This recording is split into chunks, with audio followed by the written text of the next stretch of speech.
இப்போ இந்த தியானம் பண்ணலாம். இந்த தியானம் வந்து ஒரு 20 மினிட்ஸ் 20 to 21 மினிட்ஸ் கிட்ட இருக்கும். இதுல வந்து ஃபர்ஸ்ட் 10 மினிட்ஸ் ஒரு மியூசிக் வரும். அந்த மியூசிக் ஃபர்ஸ்ட் நிமிர்ந்து உட்காந்துக்கோங்க. இந்த கூன் போடுறது, தலையை சரிக்கிறது அதெல்லாம் பண்ணா தூக்கத்துல கொண்டு விடும். ஸோ இந்த பேக் போன் ஸ்ட்ரைட்டா இருக்கணும். தலை கழுத்து எல்லாம் அப்படி ஸ்ட்ரைட்டா இருக்கணும். அப்பதான் தியானம் ஒர்க் அவுட் ஆகும். கை வந்து சின்முத்ரால வச்சுட்டு தொடையில வச்சுக்கோங்க. நிமிர்ந்து உட்காந்துக்கோங்க. கண்ணை மூடிக்கணும். ஃபர்ஸ்ட் 10 மினிட்ஸ் வந்து ஒரு மியூசிக் வரும். அதுல வந்து நீங்க உங்களோட பிரெத்தை வாட்ச் பண்ணும். அதாவது உங்களோட மூச்சு பிராணன் உள்ள இழுக்கிறோம் இல்லையா, அந்த பிராணனோடையே நம்ம டிராவல் பண்ணோம். நம்ம கான்சன்ட்ரேஷன் ஃபுல்லா அதுலதான் இருக்கணும். அது உள்ள போய் ஒரு இடத்துல திரும்பும். அது அந்த உதர விதானம் அந்த இடம் தான். ஸோ அந்த இடத்துல நீங்க கொஞ்சம் கான்சென்ட்ரேட் பண்ணிட்டு தென் மூச்சு விடுங்க. அப்பவும் அதே தான் கான்சென்ட்ரேட் பண்ணும். ஸோ வெளியில போற மூச்சை கான்சென்ட்ரேட் பண்ணும், உள்ள போற மூச்சை கான்சென்ட்ரேட் பண்ணும். அது எங்க திரும்புறதோ அந்த உதரவிதானத்தை கான்சென்ட்ரேட், அதுதான் ஈஸ்வரன் இருக்கிற இடம். ஸோ அந்த இடத்தையும் கான்சென்ட்ரேட் பண்ணும். திருப்பி வெளியில வச்சு மூச்சை கான்சென்ட்ரேட் பண்ணும். ஸோ இது வந்து 10 மினிட்ஸ். இன்னொரு தடவை சொல்றேன். ஃபர்ஸ்ட் இன்ஹேல், அந்த மூச்சையும் கான்சென்ட்ரேட் பண்ணும். அந்த மூச்சோடையே டிராவல் பண்ணணும். கான்சென்ட்ரேஷன் ஃபுல்லா அந்த பிராணன்ல தான் இருக்கணும். ஸோ அது உள்ள போய் ஒரு இடத்துல திரும்பும். அந்த இடம் கவனிக்கணும். அங்க நம்ம ஒரு மூச்சை ஒரு நிமிஷம் கண்ட்ரோல் பண்ணோம்னா அது எந்த இடத்துல நிக்கிறதுங்கிறத ஓரளவு வாட்ச் பண்ண முடியும். அந்த இடத்துல கொஞ்ச நேரம் நின்றுட்டு மூச்சு விடணும். விடும் போதும் அதையே வாட்ச் பண்ணும். இது வந்து ஒரு 10 மினிட்ஸ் பண்ணும். அதுக்கப்புறம் மியூசிக் மாறும். அந்த 10 மினிட்ஸ்ல நீங்க ஃபுல்லு உங்க கான்சென்ட்ரேஷன் இங்க ஜாஸ்தி ஆயிடணும். வெளியிலேருந்து வரதுக்குள்ளேயும் இருக்கணும். இந்த உள்ள ரொம்ப கான்சென்ட்ரேஷன் இன்னும் ஜாஸ்தி. ஏன்னா ஃபர்ஸ்ட் 10 மினிட்ஸ் அந்த அளவு இருக்காது. உங்களுக்கு கான்சென்ட்ரேஷன் கொஞ்சம் வெளியிலலாம் போகும் மனசு. நீங்களே கவனிக்கலாம். அது வந்து அந்த அளவு ஃபோக்கஸ் ஆகாது. ஸோ நெக்ஸ்ட் 10 மினிட்ஸ்ல உங்களுக்கு ஃபோக்கஸ் கொஞ்சம் இன்க்ரீஸ் ஆகும். அப்ப நீங்க வந்து ஃபுல்லா அந்த உள்ள அந்த உதரவிதானத்துல இருக்கிற ஈஸ்வரனை கான்சென்ட்ரேட் பண்ணும். அதுதான் ரொம்ப இம்பார்ட்டன்ட். ஸோ நெக்ஸ்ட் 10 மினிட்ஸ் அது பண்ணுங்க. அதுக்கப்புறம் நான் வந்து சாந்தி சொல்லுவேன். கண்ணை தரங்கோன்னு சொன்னப்புறம் மெதுவா கண்ணை தரம். கண்களை மூடி தலை, கழுத்து, முதுகெலும்பு நேர்கோட்டில் இருக்குமாறு நிமிர்ந்து அமரவும்.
ஓம் சாந்தி சாந்தி சாந்திஹ.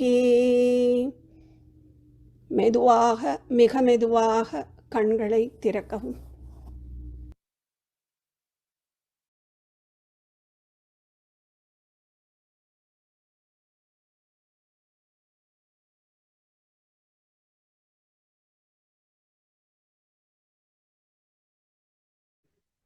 பண்ண முடிஞ்சதா? Yes ma'am. நீங்க டெய்லி பண்ணுங்க. உங்களுக்கு அந்த ஈஸ்வரனே உங்களுக்குள்ள இருக்கிறத நீங்க ஃபீல் பண்ண முடியும். அவனுக்குள்ள நம்ம இருக்கோம், நமக்குள்ள அவன் இருக்கான் அப்படிங்கறத. ஃபர்ஸ்ட் 10 மினிட்ஸ் ஈஸியா இருந்துச்சு பிரெத்த ஃபாலோ பண்றது. செகண்ட் 10 மினிட்ஸ் கான்செப்ட் அது தட் இஸ் நாட் கமிங். ஆமா, அது இந்த தியானம்லாம் பிராக்டிஸ் இல்லாதவாளுக்கு கஷ்டமா இருக்கும். அந்த 10 மினிட்ஸ் என்ன இன்னும் முடியலையா அப்படிங்கிற மாதிரி இருக்கும். எல்லாருக்கும் அது இருக்கும். ஏன்னா 10 மினிட்ஸ்ங்கிறது எவ்வளவு நேரங்கிறது இந்த தியானத்துல தான் தெரியும். அதனால அது கொஞ்சம் பழகணும். உட்காந்து உட்காந்து பழகதான் வரும். ஸோ அது உட்காந்து இது it's a very good exercise. It's a very good தியானம். நீங்க உங்க பிரெத்தை வாட்ச் பண்ணி உங்களுக்குள்ள ஒரு அந்த ஈஸ்வர சக்தியை ஃபீல் பண்ற ஒரு தியானம். அது நீங்க பண்ண பண்ண நீங்க ரொம்ப கனெக்ட் ஆகிற மாதிரி இருக்கும். ஏன்னா நமக்குள்ளேயே அவன் இருக்காங்கும் போதே நம்மளுக்கு அப்படியே ஒரு கூஸ் பம்ப் வரும். அதை நீங்க ரியலைஸ் பண்ண முடியும். ஸோ இதை பண்ணுங்க டெய்லி. இது உட்கார்றதுக்கு ஒரு ஒரு ஆசனம் மாதிரி போட்டுக்கோங்க. ஆசனம்னா ரொம்ப ஹார்டாவும் இருக்கக்கூடாது. அது உறுத்திண்டு ஐயோ எப்படா முடியுங்கிற மாதிரி ஆக்கிடக்கூடாது. அதே சமயத்துல ரொம்ப மெத்துன்னு தூக்கத்தையும் கொடுக்க கூடாது. ஒரு பெட்ஷீட்டை ஒரு 4ஆ மடிச்சு போட்டுக்கலாம். இல்ல இதுல கிடைக்கிறது, அமேசான்ல தியானத்துக்குன்னே கிடைக்கிறது, அந்த மாதிரி சீட்ஸ் வாங்கியும் போட்டுக்கலாம். அதுல பண்ணுங்க. நிமிர்ந்து உட்காந்து கண்ணை மூடி பண்ணணும். இந்த பிரெத் உள்ள இழுக்கிறோம்ல, இன்ஹேல் பண்றது நம்ம சாதாரணமா மூச்சு விடுற மாதிரி ஷார்ட்டா இருக்கக்கூடாது. நல்ல மூச்சை உள்ள இழுக்கணும். அப்போ அது இடிக்கிற இடம் தெரியும். அப்புறம் வெளியில விடணும். இது மாதிரி நம்ம பண்ணணும். இது காரியம். இந்த உள்ள விட்டு வெளியில விடுறோமே, இது காரியம். காரியத்தை பிடிச்சிருந்து காரணத்தை பாக்குறோம். ஸோ அதனால நல்ல இழுத்து உள்ள விடுங்கோ. அந்த உள்ள இன்ஹேல் பண்ணும் போது ஸ்டொமக் வெளியில வரணும். அப்போ உள்ள போகக்கூடாது. ஏன்னா ஏர் உள்ள போறது. அப்ப ஸ்டொமக் வெளியில வரும்போது நல்ல இன்ஹேல் பண்ண முடியும். அதுக்கப்புறம் எக்ஸேல் பண்ணும்போது இந்த வயர் உள்ள போகணும். ஆப்போசிட்டா இருக்கணும். சில பேர் பழக்கம் இல்லாதவளுக்கு இது ஆப்போசிட்டா ஆகும். உள்ள இழுக்கும் போது வயிறு வெளியில வரணும். ஏன்னா உள்ள போறது ஏர். அதுக்கப்புறம் வெளியில விடும் போது வயிறு ஒட்டி வர வரைக்கும் வெளியில விடணும். மெதுவா விடணும், மெதுவா இன்ஹேல் பண்ணும். அந்த உள்ள ஸ்தானத்தை நல்லா வாட்ச் பண்ணும். அதுக்கு இது ஃபர்ஸ்ட் 10 மினிட்ஸ். அதுக்காக நெக்ஸ்ட் 10 மினிட்ஸ் இப்ப நமக்கு ஸ்தானம் புரிஞ்சு போயிடும். அந்த ஸ்தானத்தை மட்டும் கான்சன்ட்ரேட் பண்ணணும். சப்போஸ் உங்களுக்கு எங்கன்னு பிடிக்க முடியலன்னா திருப்பி இன்ஹேல் பண்ணி நம்ம அதை பார்த்துக்க முடியும். ஸோ இது நீங்க டெய்லி பண்ணுங்க, யூஸ்ஃபுல்லா இருக்கும். டெய்லி காரண சரீரத்துக்கு போக வச்சிட்டீங்க. மைக்ரோ காஸ்மிக் லெவல்ல நம்ம ஈஸ்வரன் லெவலுக்கு போக வச்சுட்டீங்க. ஒன்லி திங் இப்போ மேக்ரோ காஸ்மிக் லெவல்ல ஈஸ்வரன் அந்த கதை உடைக்கணும். அந்த சர்வப்பிரியானந்த அது மட்டும் கொஞ்சம் தேத்தி விட்டுருங்க. தேங்க்யூ பைனி. இட் வாஸ் வெரி நல்லா ஃபீல் பண்ண முடியும். ஆனா வேற பண்ற தியானம்லாம் கொஞ்சம் கிளாஷ் ஆச்சு. அப்படி ஆனஸ்ட் பண்ணும்போது வேற சம்வே வேற எப்படியோ கண்டிஷன் ஆயிருக்கிறதுனால அது கொஞ்சம் கிளாஷ் ஆச்சு. பட் இது சோர்ஸ் ஒர்க்கிங் போறதுனால ரொம்பவே ஃபீல் பண்ண முடிஞ்சது. தேங்க்யூ. அப்புறம் பைனி ஒரே ஒரு லாஸ்ட் கொஸ்டின். அதாவது நம்ம நேத்தி சொல்லிட்டு நம்ம நெகேட் பண்ணிட்டே வரோம் இல்லையா, அந்த நிர்வாண சதகம், அது அப்புறம் I'm not this body, I'm not this mind அப்படிலாம் சொல்லி நெகேட் பண்ணிட்டே வர மாதிரி அஸ்தி சொல்ற மாதிரிலாம் தியானம்லாம் இருக்கா? Just to ascertain. அதாவது I'm not the body, I'm not the mind சொல்ற மாதிரி I am the Atman, I am the Atman, I am the Brahman, I am the Brahman அப்படின்னு சொல்ற மாதிரிலாம் ஏதாவது தியானம் இருக்கா அப்படின்னு நான் அதுதான் இருந்தாலும் நம்மள அந்த அடிச்சு எப்படி சுரேஷ அடிச்சு வச்சு திருப்பி பார்க்க வைக்கிறோமோ பேரை வச்சு, அதே மாதிரி நமக்கு நம்மளே ஆத்மன்னு ஒரு பேரை வச்சு பாக்குற மாதிரி ஏதாவது தியானம் இருக்கா அப்படின்னு கேட்டேன். அதுதான் நான் இந்த இது பண்ணோம்ல, ஷட்கம், நிர்வாண ஷட்கம் தியானம் பண்ண சொன்னேன். அது ஒரு கைடட் மெடிடேஷன் மாதிரி. ஸோ நான் புத்தி இல்லை, நான் இது மனசு இல்லைன்னு ஒன்னொன்னா சொல்லும் போது நான் யாரு, அதுதான் சதானந்த ரூபம்னு வரும் கடைசியில. நான் பிரம்மமா இருக்கேன், அந்த இடத்துலதான் நீங்க பிரம்மமா இருக்கேன்னு நீங்க தியானம் பண்ணிக்கணும். மற்றதெல்லாம் நான் புத்தி இல்லை, நான் இது இல்லைன்னு வரும். ஒன்னொன்னுத்துக்கும் பிதா நாஸ்தி மாதா நாஸ்தி அதெல்லாம் வரும்போது நான் யாரா இருக்கேன்னு ஒவ்வொரு ஸ்டான்ஸாக்கும் கீழே வரும். நான் சிதானந்த ரூபமா இருக்கேன். அப்போ நான் வந்து பிரம்மமா இருக்கேங்கிறத நம்ம அங்கதான் ரியலைஸ் பண்ணணும். ஆக்சுவலி ஃபர்ஸ்ட் வந்து தெரிஞ்சது உள்ள போறது திரும்புறது. ஆனா செகண்ட் 10 மினிட்ஸ்க்கு வந்து இட்ஸ் லைக் பயங்கர ஸ்பேஸ்ல இருக்கிற மாதிரி, ஹை டாப் வியூல இருக்கிற மாதிரி இருக்குது. ஆனா ரொம்ப என்ன சொல்றது, லைட் இல்லாத மாதிரி இருக்குது. லைட்டா ஒரு டிம்மா அந்த எல்லோ கலர் லைட் தீபம் வச்சா எப்படி இருக்குமோ அந்த மாதிரிதான் தெரியுது. அந்த சமயத்துல என்னால வந்து திருப்பி பார்க்க முடியல. பிகாஸ் வென் இன்ஹேல் பண்ணும்போது கூட ஷோல்டருக்கெல்லாம் கூட அந்த காத்து போற மாதிரி தான் ஃபீல் ஆகுதே தவிர, அந்த முதல் வாட்டி வந்து நம்மளுக்கு பைப் வழியா உள்ள போற மாதிரி ஒரு ஃபீலிங் இருந்தது. ரெண்டாவது வாட்டி இல்ல. ஸோ என்னால் கரெக்டா கான்சென்ட்ரேட்டும் பண்ண முடியல. எங்க இருக்குன்னு தேடுறதுல பாதி அந்த தாட்ஸ் போகுதுன்ற மாதிரி இருக்குது. சோ அது ஓகே தானா, அப்படியே கண்டினியூ பண்ணா சரியா வருமான்னு கேட்க. கண்டினியூ பண்ணிட்டே வரும். கான்சென்ட்ரேஷன் உடனே கிடைக்காது. இது பண்ணும்போது உங்களுக்கு நிறைய எக்ஸ்பீரியன்ஸ் கிடைக்கும். கேட்டாரு இல்லையா, எது இருக்கு நம்ம நான் நேத்தின்னு சொல்ற மாதிரி நம்ம என்ன சொல்லணும் அப்படின்னா, என்னோட ஒரு ஐடியா அப்படின்னா அகம் பிரம்மாஸ்மின்னு சொல்லலாமா? சொல்லலாம். பட் அது ஒரு வார்த்தையில இருக்கும். நான் அகம் பிரம்மாஸ்மி சொன்னா நம்ம ஆயிட மாட்டோம். அது எந்த அதுக்குதான் அந்த நம்ம வந்து கான்சென்ட்ரேட் பண்ணும்போது, நிர்வாண சக்கம் போட்டு கான்சென்ட்ரேட் பண்ணும்போது ஒவ்வொரு ஸ்டான்ஸாக்கு கீழேயும் நான் சிதானந்த ரூபமா இருக்கேன். அப்போ நமக்கு அந்த நம்ம அதோட கனெக்ட் ஆகும். ஏன்னா நான் பாடி இல்ல, நான் மைண்ட் இல்ல அப்படின்னு வரச்சே நான் வந்து சிதானந்த ரூபமா இருக்கேன் அப்படின்னு அங்க கனெக்ட் ஆகும். நீங்க வெறுமனே நான் சொல்லலாம், நான் பிரம்மமா இஸ்மி பிரம்மம் பிரம்மாஸ்மி தியானம் பண்ணலாம். பட் கனெக்ட் பண்ணி சொல்றதை விட அகம் பிரம்மாஸ்மின்னு வாய் விட்டு சொல்லணும்ட்டு கிடையாது. ஆமா ஆமா, வாய் விட்டு அகம் பிரம்மாஸ்மி அந்த மாதிரி தியானம் பண்ண அந்த மாதிரி சொல்லணும். பட் திங்கிங் ஐ அம் பிரம்மா அப்படின்ட்டு தாராளமா நம்ம யாரையும் நம்மள திட்டினா வச்சா கூட பிரம்மாஸ்மி அப்படின்னு சொல்லிட்டு அது வேணும். அந்த ஃபர்ஸ்ட் 10 மினிட்ஸ் வந்து ஃபுல்லா I was concentrating on the breath. நடுநடுல ஏதோ தாட்ஸ் வந்தாலும் ரொம்ப நல்லா இருந்தது.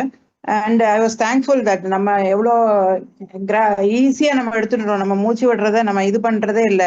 இது இவ்வளோ இது இருக்கேங்கிறத அத மாதிரி எனக்கு I was thankful to God. And second half வந்து அப்புறம் இந்த ஃபர்ஸ்ட் ஹாஃப்ல வந்து எனக்கு பாதி நேரம் இந்த மியூசிக்ல கூட மியூசிக் இருக்குங்கிறதே எனக்கு தெரியல. அந்த மாதிரி ஒரு நல்ல ஃபீலிங். இது பிரெத் மாத்திரம் தான் நான் கான்சென்ட்ரேட் பண்ணேன். செகண்ட் ஹாஃப் வந்து ஒரு வெரி மச் பிளிஸ்ஃபுல் மேடம். எனக்கு அது முடிஞ்சது எப்படின்னே தெரியல. ஏன்னா ஃபுல்லா அந்த பகவான் ரொம்ப வைப்ரேஷன்ஸ் இருந்தது பிரெயின்ல. என்ன தெரியல, அது கரெக்டா இல்லையான்னு தெரியல. ஒரு டைட்னஸ் மாதிரி இப்படி போயிட்டு இலாஸ்டிசிட்டி வருமே அந்த மாதிரி இருந்தது.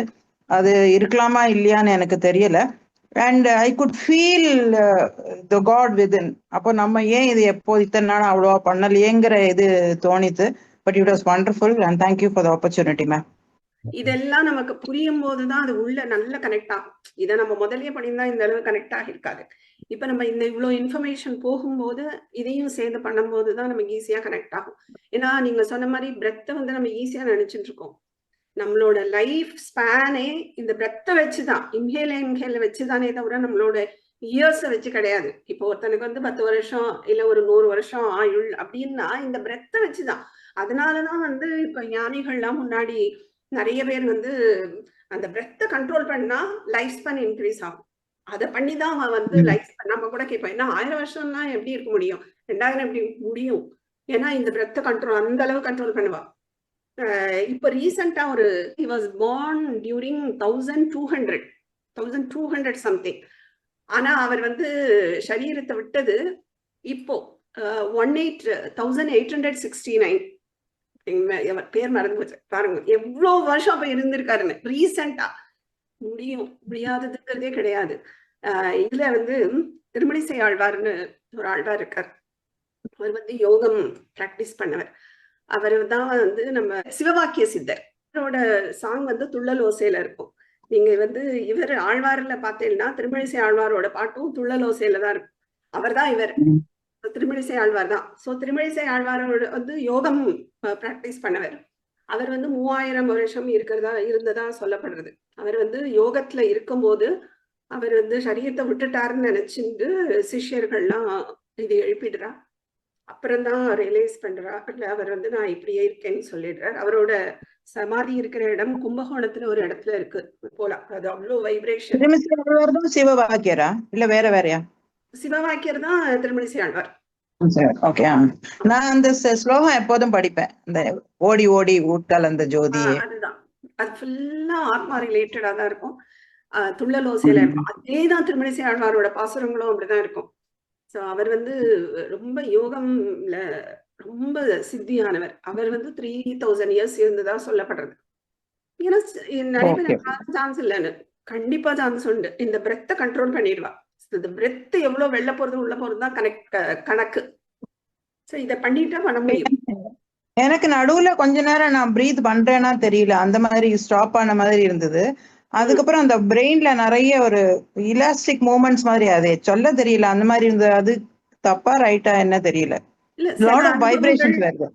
ஒவ்வொருத்தருக்கும் ஒரு அனுபவம் கிடைக்கும். இதை பண்ண உங்களுக்கு ஒவ்வொருத்தருக்கும் எல்லாருக்கும் ஒரே அனுபவம் வருதுன்னு சொல்ல முடியாது.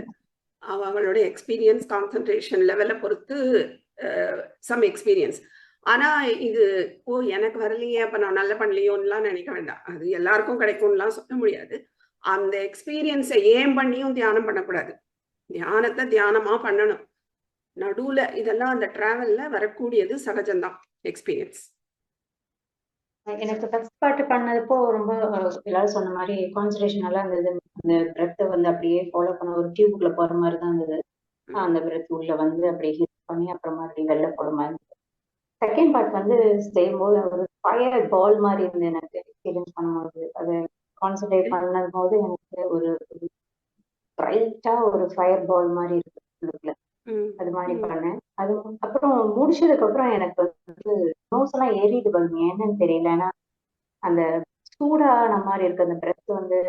ரொம்ப நேரம் கான்சென்ட்ரேட் பண்ணா நிறையா என்னன்னு தெரியல. அது சரியா என்னன்னு எனக்கு தெரியல. அது எனக்கு ப்ராக்டிகலி நோ தாட்ஸ். நீங்க சொன்னீங்க இல்ல வாட்ச் அவர் ஜஸ்ட் கெப்ட், அது உள்ள போறது வெளில வருது, அதுலயே கான்சென்ட்ரேட் பண்ணதுனால எந்த தாட்ஸும் வரல. இஸ் தட் நார்மல் தானே? அது வேற எதுவுமே யோசிக்கல. நீங்க சொன்ன மாதிரி I just follow through with my ice. கண்ணும் உள்ள போது வெளியில வருது, உள்ள அதுலயே கான்சென்ட்ரேட் பண்ணிட்டு இருந்தேன். ஸோ வேற எந்த தாட்ஸும் வரல. செகண்ட் டைம் வரும்போது அதுலதான் கொஞ்சம் நெக்ஸ்ட் 10 minutes தான் since you said don't concentrate on that, அப்போ கொஞ்சம் மைண்ட் வேவ் ஆரம்பிச்சு.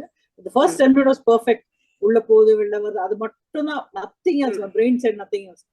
செகண்டுக்கும் அந்த மாதிரி கண்ட்ரோல் பண்றதுக்கு தான் இருக்கா, without having to wave out any. இது நீங்க பண்ணவே அங்க மனசு அமைதியாயிடும். You can concentrate on Eeswara Sakthi. அந்த ஈஸ்வரனுக்குள்ளதான் நாம இருக்கோம், நமக்குள்ளதான் அவன் இருக்கான். சோ அந்த டிஃபரன்ஸ் உடைஞ்சிடும் அந்த இடத்துல நீங்க கான்சென்ட்ரேட் பண்ண.